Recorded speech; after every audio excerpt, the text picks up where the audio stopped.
Halo teman-teman, balik lagi dengan Ice Beam di sini. Struktur pangkat dalam sistem angkatan laut sebenarnya cukup sederhana, di mana setiap pangkat memiliki batasan yang jelas. Para perwira yang ditempatkan di markas besar angkatan laut dianggap sebagai pasukan elit. Biasanya kekuatan mereka setara dengan perwira 3 tingkat lebih tinggi di markas lain. Semua pangkat mulai dari letnan ke atas biasanya dilatih di sini, kecuali mereka yang memang memimpin markas cabang angkatan laut lain seperti Morgan dan Nezumi. Nah, di video kali ini gue akan menjelaskan ke kalian struktur angkatan laut secara lengkap beserta tugas-tugasnya. Oke, sebelum mulai jangan lupa like dan subscribe dulu ya kalau kalian tertarik dengan info, analisis, dan teori-teori soal One Piece. Oh iya, gue juga mau berterima kasih kepada Reza Putra Pratama yang lagi-lagi traktir banyak banget. Sekali lagi terima kasih banget. Buat kalian yang mau traktir juga, kalian bisa scan di sini atau klik link yang ada di komen ya. Oke, yuk kita mulai pembahasannya. Sebelum bahas strukturnya, gue mau bahas aturan seragam yang ada di Angkatan Laut dulu ya. Seragam yang dipakai perwira bervariasi, banyak yang menyesuaikan gaya pribadi masing-masing. Namun, ada aturan umum yang ditetapkan oleh Oda terkait seragam Angkatan Laut. Rekrutan baru akan mendapatkan seragam standar berupa kemeja putih berlengan pendek dengan lambang Marine, dasi biru, celana panjang biru tua, serta topi bertuliskan Marine di bagian depan. Nah, setelah naik pangkat sedikit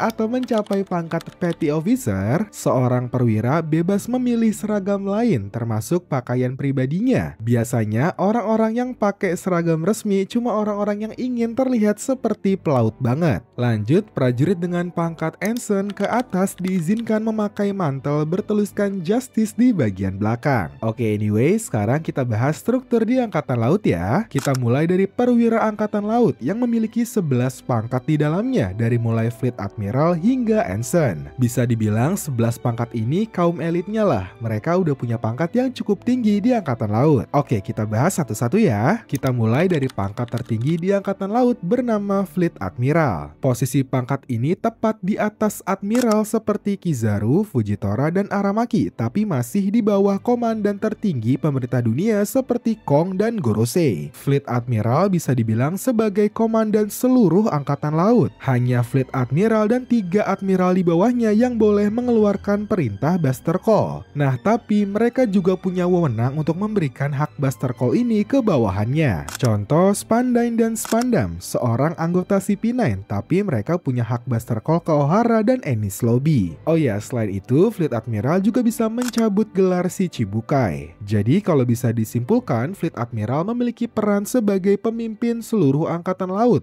punya otoritas politik dan militer penuh. Fleet Admiral memiliki tugas untuk menentukan strategi besar, memberi izin Buster Call kepada bawahan, dan mengurus hubungan dengan pemerintah dunia. Fleet Admiral saat ini adalah Akainu yang sebelumnya merupakan admiral dan dipromosikan. Sebelum Akainu ada Sengoku dan sebelum Sengoku ada Kong. Oke, kita lanjut ke admiral yang disebut sebagai kekuatan militer terbesar pemerintah dunia. Secara wewenang sebenarnya mirip dengan Fleet Admiral. Contohnya mereka juga bisa mengeluarkan perintah Buster Call. Tapi secara tugas, pangkat admiral ini lebih dalam tanda kutip kotor karena mereka turun langsung untuk berperang jika ada tugas-tugas berat. Contohnya ketika Kizaru yang harus turun ke Egghead demi menjalankan perintah dari Saturn. Jadi bisa dibilang admiral adalah senjata utama Angkatan Laut. Nah, dalam satu waktu hanya boleh ada 3 admiral yang bisa menjabat. Saat ini ada Kizaru, Fujitora, dan Aramaki. Nah, ini adalah beberapa anggota admiral sebelumnya. Oke, lanjut ke pangkat di bawahnya, yaitu Vice Admiral. Berbeda dengan admiral yang memiliki tugas kurang lebih sama untuk semua anggotanya, tugas Vice Admiral bisa dibilang lebih bervariasi. Jadi antar anggota tuh bisa beda-beda tugasnya. Contoh ada John Giant, tugasnya adalah menerima laporan Buster Call dan memerintah Vice Admiral yang lain untuk bergerak. Dalam Buster Call biasanya ada minimal 5 Vice Admiral yang bertugas. Contoh lain Suru yang tugasnya lebih membantu dalam merancang strategi perang. Nah, tapi walaupun tugas mereka unik, secara umum tugas utama seorang Vice Admiral adalah sebagai kekuatan tempur utama kedua setelah Admiral. Bedanya, Vice Admiral nggak harus berhubungan langsung dengan pemerintah dunia seperti Admiral. Oleh sebab itu, Garp nggak mau naik pangkat menjadi Admiral, padahal dia tuh udah layak banget. Alasan Garp sebenarnya cukup mulia, dia tuh males banget berhubungan langsung dengan pemerintah dunia. Oke, anyway, tapi jujur walaupun hanya di bawah 1 tingkat dari Admiral, kekuatan tempur mereka tuh bener-bener jauh banget. Vice Admiral tuh cenderung jauh lebih lemah kecuali Garp. Jumlah Vice Admiral juga banyak banget, sejauh ini ada 31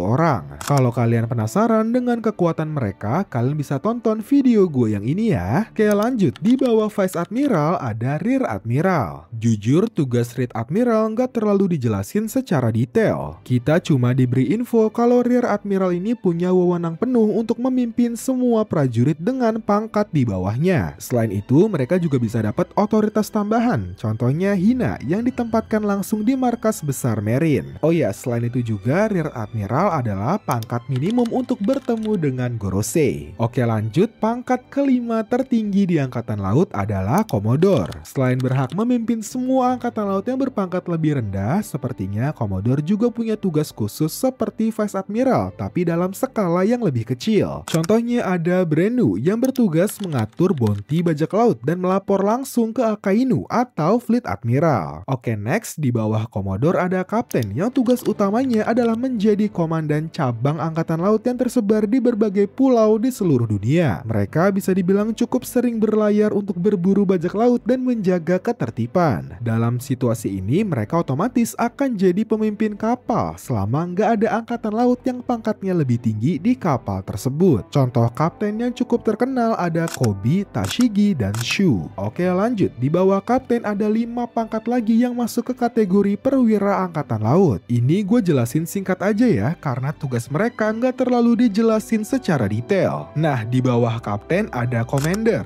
Letnan Commander, Letnan, Letnan Junior, dan Ensign. Nah, untuk pakai mantel bertuliskan Justice kayak gini, minimal pangkatnya harus Ensign. Oke, sebelum ke staf pendukung dan unit khusus yang jauh lebih menarik, sebenarnya ada beberapa pangkat kroco di bawah Ensign, yaitu para prajurit. Kalian bisa pause di sini ya, gue nggak jelasin masing-masing tugasnya karena dari Oda memang nggak ngejelasin secara resmi, tapi intinya ya mereka hanya prajurit biasa. Oke, dari perwira dan prajurit kita lanjut ke divisi dan unit khusus di Angkatan Laut ya. Gampangnya, divisi dan unit khusus ini punya tanggung jawab untuk melaksanakan tugas dan misi khusus di luar kewajiban umum sebagai Angkatan Laut. Contoh yang pertama ada Science Unit Division yang merupakan divisi khusus yang berisi aset militer canggih hasil SSG seperti Pacifista dan Serapim. Lalu ada Giant Squad. Gampangnya mereka adalah pasukan Angkatan Laut yang sepenuhnya diisi oleh para raksasa. Ketiga ada SWORD, sebuah unit rahasia yang terdiri dari Angkatan Laut yang secara resmi sudah mengundurkan diri. Unit ini dipimpin oleh X-Drake. Nah, meski secara status mereka sudah keluar, SWORD tetap bisa bertindak atas nama Angkatan Laut dan tidak terikat pada perintah atasan. Namun, mereka juga dianggap sebagai pasukan sekali pakai yang bisa dikorbankan bila tindakan mereka menimbulkan masalah. Lanjut, ada Biro Investigasi Angkatan Laut yang bertugas menyelidiki dan mengumpulkan data-data terkait insiden besar di daerah yang berada dalam pengawasan dan tanggung jawab Angkatan Laut. Divisi ini dipimpin oleh Tensei. Mereka pernah dipanggil oleh Sakazuki untuk menyelidiki kejadian di level yang terbaru, terutama serangan mendadak dari tentara revolusioner, pembunuhan Raja Cobra dari Kerajaan Alabasta, serta dugaan hilangnya sang putri Vivi. Lanjut, ada juga Communication Department yang bertugas mendeteksi, menyadap, dan melacak panggilan Denden Mushi dari organisasi terlarang seperti pasukan revolusi. Sebelum kerajaan Lulusia dihapus dari peta, divisi ini berhasil melacak Sabo ketika dia melakukan panggilan darurat ke rekan-rekan revolusionernya. Oke lanjut, divisi khusus terakhir adalah Fotografi Department yang bertugas mengambil foto bajak laut untuk dijadikan poster buronan. Oke lanjut, kalau sebelumnya gue bahas divisi yang berfokus pada pertempuran, terakhir gue akan bahas staf pendukung yang lebih berfokus ke hal-hal non-pertempuran. Contoh, ada Base Commander yang tugasnya untuk memimpin sebuah markas Angkatan Laut tertentu. Lalu ada Inspektur Jenderal seperti Sengoku yang tugasnya untuk mendeteksi dan menyelidiki kasus penyalahgunaan wewenang, korupsi, dan pengkhianatan dalam Angkatan Laut. Lalu ada juga instruktur seperti Garp yang bertugas melatih para rekruter Marine agar menjadi kuat dan bisa naik pangkat. Nah, terakhir ada juga Koki, dokter, dan juga scientist. Oke, itu dia struktur Angkatan Laut di One Piece beserta tugas-tugasnya. Coba komen dong siapa anggota Angkatan Laut favorit kalian. Terima kasih sudah nonton video ini. Jangan lupa like, comment, share, dan subscribe supaya gue makin semangat bikin video.